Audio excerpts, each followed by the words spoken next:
Opulence Radio. This is Kamogelo Molatlhoe's journey to first call. On Performers Hub. Scream meets radio. Ma'am, thank you for honoring our invite. Thank you for being here. We're excited to have you this beautiful this hot Thursday evening. No, How thank are you so you? much for having me, guys. Thank you for having me. It's hot. Oh. I am tired, but I'm very grateful. Yeah, like now we must close laptops and just call it a year. Honestly, Call it a year. we are all there. Like yabona, and Hello Kitty has represented us. She's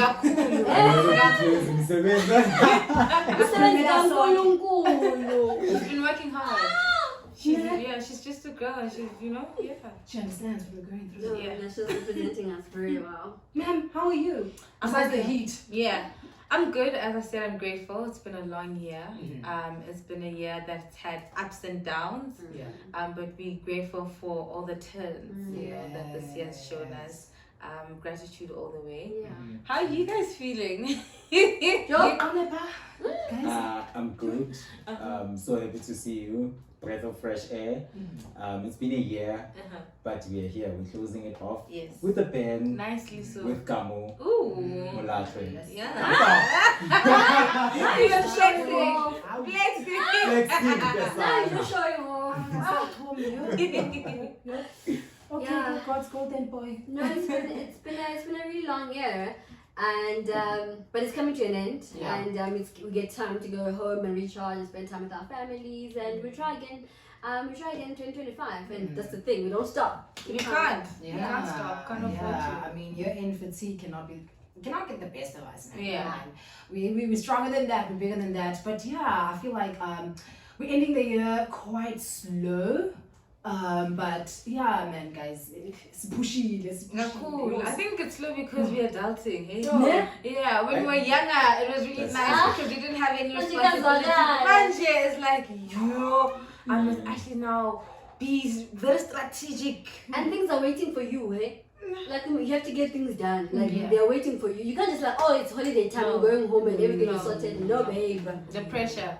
And the funny thing is that when we were young, we wanted to grow old. Yes. Bona Retsang. Yeah. What a trap. I don't think though this is the adulting we saw for ourselves. No. We envisioned. No way. Definitely not. Because when we were younger, people that were our age were already settled. Yeah. They had a family. They were so stable. And now I'm like, how did you guys do it? I know. How did you settle down with a husband and 4 kids and you're working and you're fine? What do you mean? Life is going. Yeah. It's progressing very nicely. No, that's just like that's why it's slow. It's a lot. We are all over the place. We don't even know what we want. What are you gonna eat for dinner? Do you even know what was and flange? Do you know? Exactly.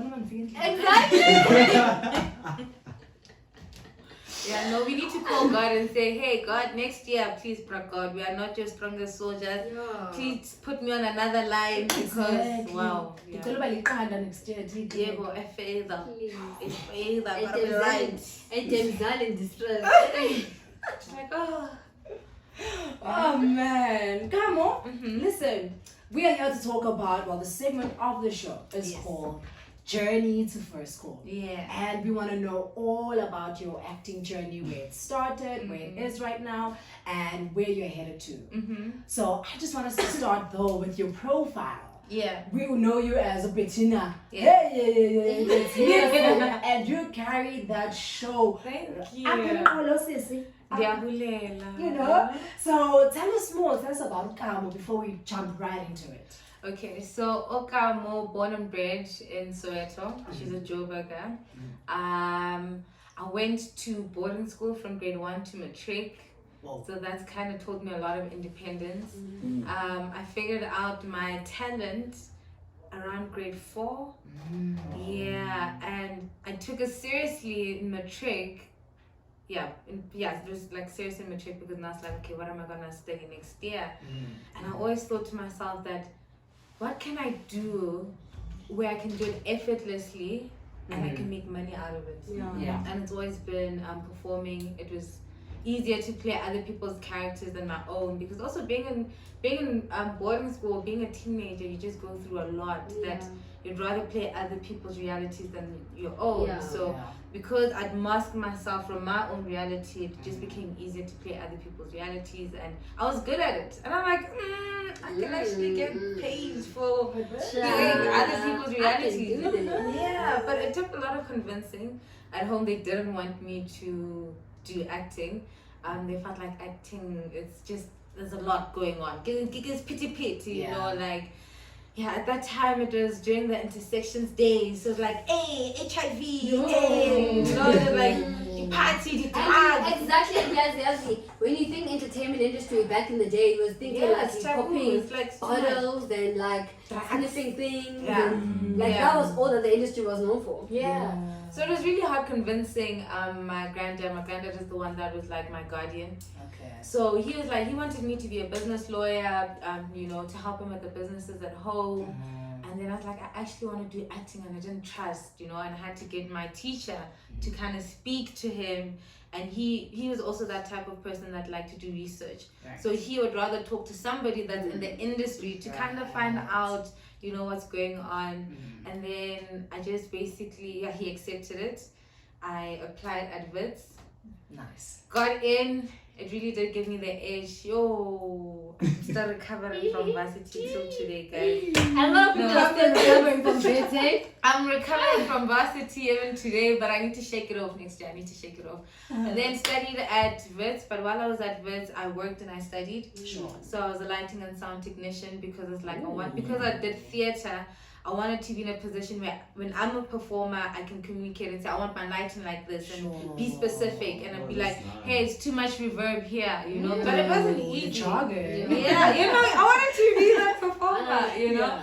So I'd work at Grahamstown Arts Festival as a technician. I worked there for like 3 years till I was like a stage manager. And then just kept pushing. And I think networking for me was really important. I networked and then... Yeah, my first job after graduating, I was a cast coordinator at Mobango. Wow. Yeah, because also I was teaching as well. While I was studying, because it's like not everybody has access to institutions like Wits or AFTA. So I'd rather teach people what I know from school, and that kind of opened doors because, as I said, networking was really important, and that's how I got to my first job. You know, people believed in me. People believed in the confidence that I came in with. You know, people just like, oh, she's so passionate. Oh, okay, let's not gatekeep. You know, I met really cool people, and then I left that. I was a voice talent coordinator on The Voice SA to know how reality TV works. And then I was like, okay, now I think I'm ready to get into TV because I can do behind, I can do in front. I know. You know what's expected. You know, working with the right agencies kind of helped me find my agent, and then I was ready. And I'm like, oh, Mudimu, can I please have a role that is like a teenager from Soweto? Because in our industry, excuse me, if there's a show and it's based in KZN, you need to sound like you're from KZN. If you Tswana, you must sound like you're from Northwest. And it was just like, I want a show that will accommodate how I speak. I'm from Soweto. I look young. I think I still look young. You do. You do, child. It's wanting the confirmation. So yeah, and then I spoke to my agent. I kind of told him what I wanted, what I'd love for my first role. Before we went to our music break, we were speaking about getting into character debriefing and not taking characters home, because Zana, it can be a lot. Having to now find yourself sitting there and Sana and like, are you an but you journalism, miracle, story chasing.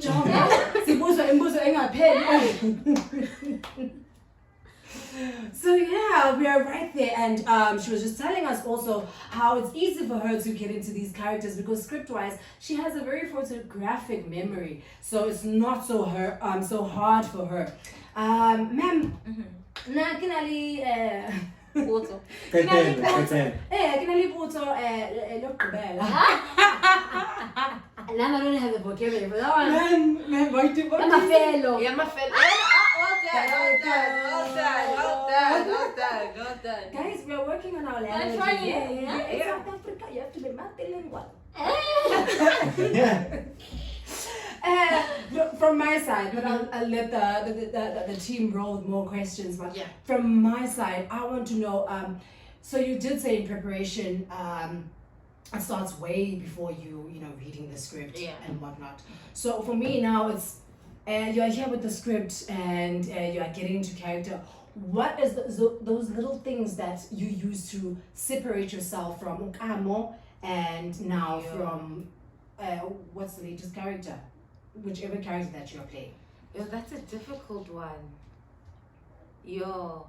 Because firstly, I'm obsessed with TV. I watch TV. I watch every episode. I watch movies. I watch, just to see different, how other people play, so that I can add it into, this character. I'd always, do my research on the genre that I'm doing, watch the content that's out there so that I don't do the same thing as, what people are seeing. How can I add my own flavor?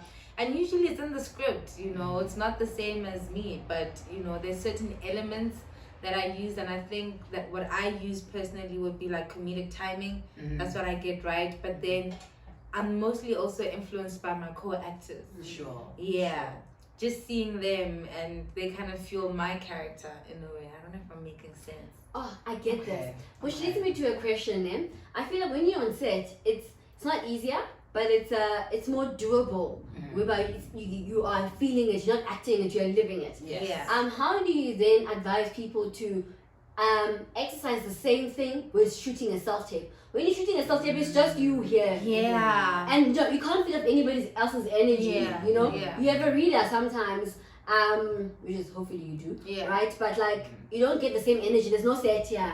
There's no feeling, like it's not there. How do you then do your self-tapes to make sure that the same feeling that I would give there in that set with feeling of my other actors and my fellow sets and stuff like that, how do you then bring out that in a self-tape? Sorry, love that you're asking that. I wanted to just add on to that. Also, after you've answered that, would you, because I know a lot of casting directors or directors would advise that when you get someone reading for you, try not let the performer, let it be the actor. Okay, there we go. It's conflicting. Because then one says, get a performer that is gonna, feed you. Tennis wise. And then others would say, no, get someone who's playing so that you give us we wanna see you. Yes, we wanna see you. So also just to add on that, which one do you feel, goes best or you I mean if I'm being honest, this year I really struggled with self-tapes. As somebody that has a background in casting, I didn't do any casting work this year like that. I really wanted to push myself as a performer, but I think I didn't have readers because some of my readers would sound lazy or would not give me what I'm looking for. So I tried to do self-tapes by myself in a sense where I'd make it like a monologue, right? So you already know what this person, like if you know what that person's gonna respond to, you kind of summarize your script into making it seem as if it's a monologue or as if you're as if you're talking on the phone, so that those pauses make it seem as if it's a conversation with somebody, or even if it's like a thought process, you saying the script like it's a thought, because now I don't have anybody to read with me. That's a disadvantage. So, and you want to see me, so I have to be creative. So I say like a monologue. Some people would record the whole thing, and then when they perform, they kind of timed the whole thing that it would respond back. But that's how I do it. But that's a lot. That's a lot. So usually I would just do it. I always do it like it's a monologue, or it's like a thought, or like a phone call, or just maybe like you at a therapy session and you explaining to somebody what's happening. At the end of the day, they just want to see your performance, because it's by the time you get to set, the director or the creative people already have a different way of seeing that character, so that's a cool one. I think we've heard that one before. Never. We haven't. We've heard the monologue. We've heard the one whereby you do it yourself, whereby I record, so I just read the other person's lines. In fact, I act on recording the other person's lines. And then obviously, then I shine because that one is a voice note. It sounds faint, now that you can hear. So then the performance is on me. And then others is obviously getting another actor to either on a call or being here to do it for you and stuff like that. But this one is new, definitely. Because now you'll say, my name is. Sorry, it's like now you're waiting for the pauses and now you're messing up with your own performance. So rather just do everything, summarize it, keep the same thing. Don't change the text. Just summarize it and make it yours, as if you're talking to yourself in the mirror, talking on the phone, explaining to somebody, just having a thought process. You're talking to yourself rather than have the pauses, because the pauses will throw you off. So now I think it also puts a lot of work on you, because now if there's a question, I was going there's a question, and then you have to like put it in a sense that you are also answering yourself. Okay, so let's try and make an example. So let's say it says, okay, guys, help me here. Ask me a question. It's a question. Okay. Ufihle nako mang? Okay, and then I have to say kifihle ka dot. So maybe you can say, wait mabani kibile ka fihla ka bo matre. Instead of somebody, or instead of making it a question, I'm going to answer myself. If you say, because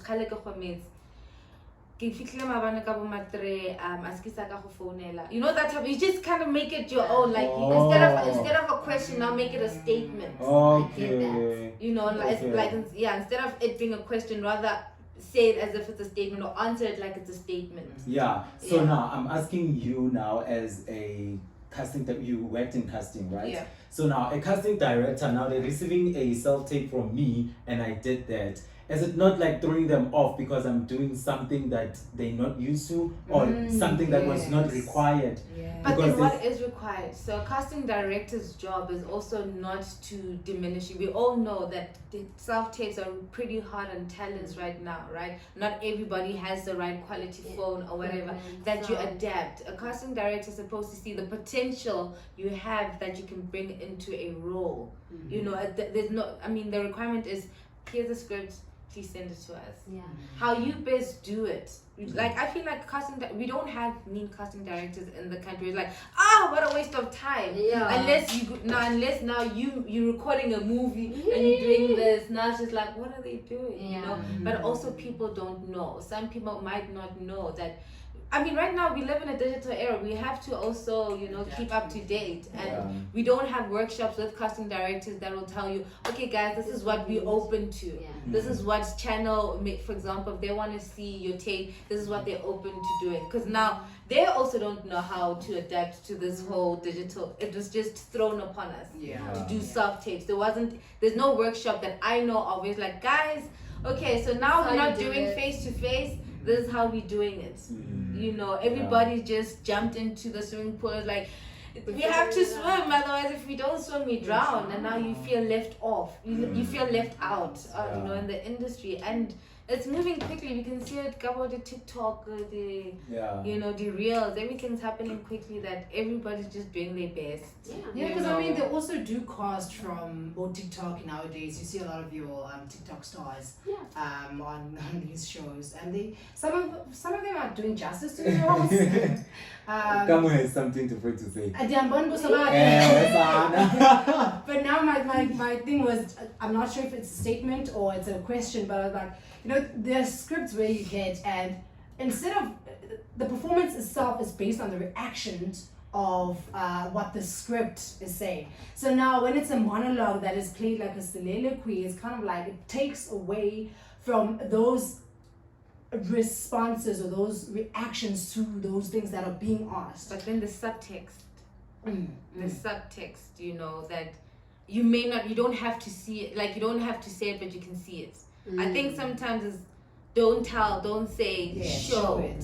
And I like improv. Sometimes you can like add some improv into it. I think it's almost like a script. You don't say word for word, you adapt from it, that I think we also get too technical when it comes to text, that sometimes, and it's okay being precious with with the thing, but then how do you make it your own? How do you make it special? How do you stand out from another person? And it's just basically bringing you in. There's a lot of technical ways to do it, but when it's a self-tape, are they really technical?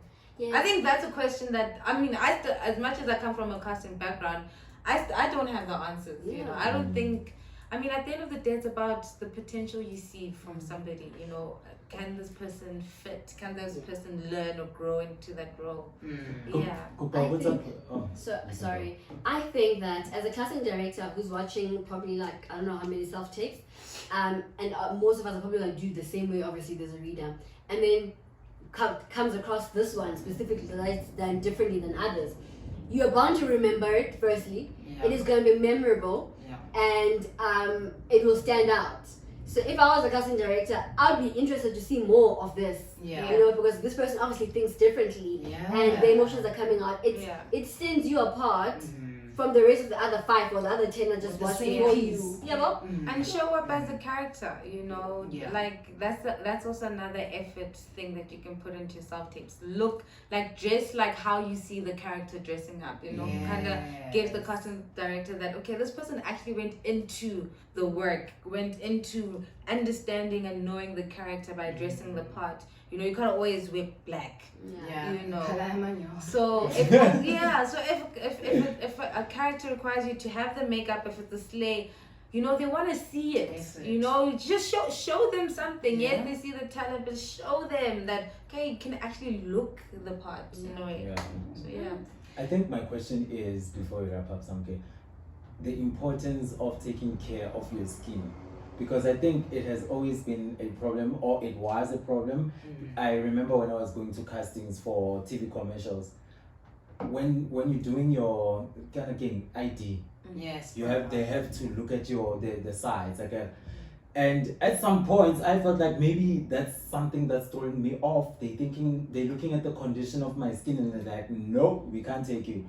And there's a lady that I met one day in castings, and she said, no, there's a guy that I know who's booking many ads on a condition, T's and I. So like in acting, because maybe I'm thinking, maybe TV commercials and acting can be different, because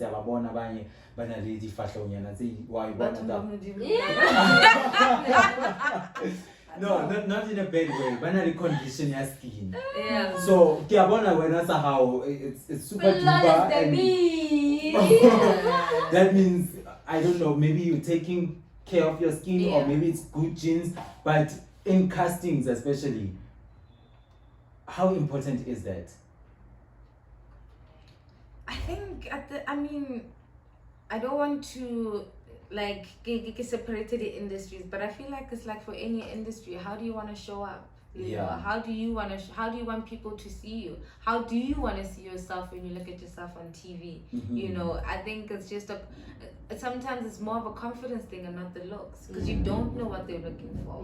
You can only just be yourself and bring your A game onto the game, you know, the field. But then it's relative. Sometimes they want somebody that looks fit, somebody that looks, you never know. This performance thing is it's tricky. You know, because you never know who they're looking for, because you'll audition for a role, and then when you see the person that got the role, you're like, oh, okay, so they had this in mind. You don't know, but you just have to show up. You know. And I think also, taking care of yourself is a very important part. However, I don't think, if you go for a Ghania thing, even though they do DTP, a lot of it too for those ads, they might require you to have a bit of a more flawless skin than having an acne prone skin, right? But I think with acting specifically in adverts, there's a lot of DTP that happens there in the ad. Like there's a lot of editing that goes there.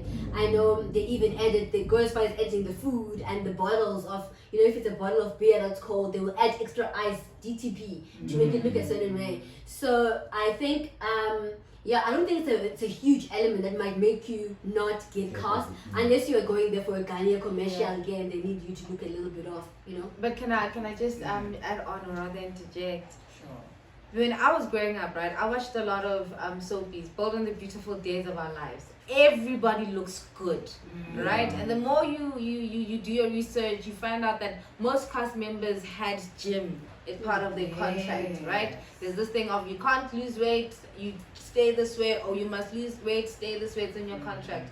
And I think that's why to an extent we kind of behind, you know, because we don't care about aesthetics, and we need to understand that aesthetics are everything, right? That's why when you see a whole majority of the content that is produced in America, everybody looks like they work out, everybody looks like they're eating healthy, everybody has, it's just like sports, you have to look good to be on the field, you have to look fit enough, you know, and also you attract brands like that. Now in SA, resources, I guess, I don't know, we are lazy, come as you are, you know, and we've lost that thing of showbiz, you know.